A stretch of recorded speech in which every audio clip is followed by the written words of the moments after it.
Jean-Louis was the first job I booked in Hollywood when I was just out of school.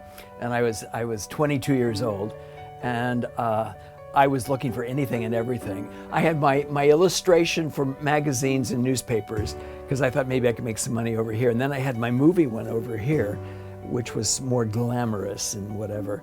And I would kind of shift things around depending on who I was going to go see. I've recently found a couple of sketches that were in my portfolio for my first jobs. And it's a blonde lady in a beaded dress with a gentleman in a tuxedo.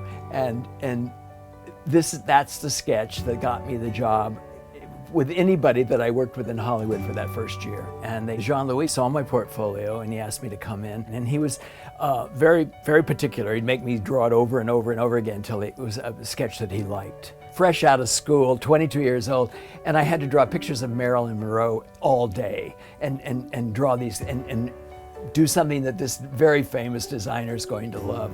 And I was intimidated. I was quite nervous. More so than anybody I ever worked with after or before. But he was the first one, and of course he was very quiet and very French, and half the time I didn't know what he was telling me because he had such a heavy accent.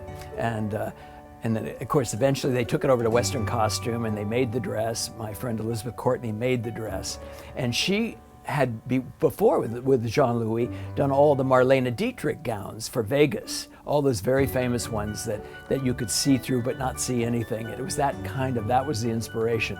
But anyway, I sat down, I decided that, let me see what I would do today if I were drawing that. And I drew it, and I used some white paint, and she had that big sort of flip platinum hair. It was quite magical. I never saw the dress finished.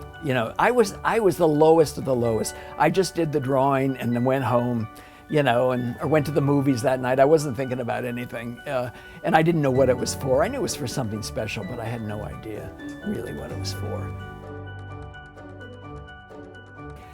Today, I thought, well, I wonder what that sketch would look like. I hadn't even seen that sketch for like over 50 years. And I was on the Today Show on a table, and I went, look, that's my sketch. I was watching, eating my breakfast, watching the show, and there it was. I looked at it and I went, oh, I do a little different now. I don't draw the same as I did, but that, 54 years ago is a long time. One does change. Even my signature changed over the years.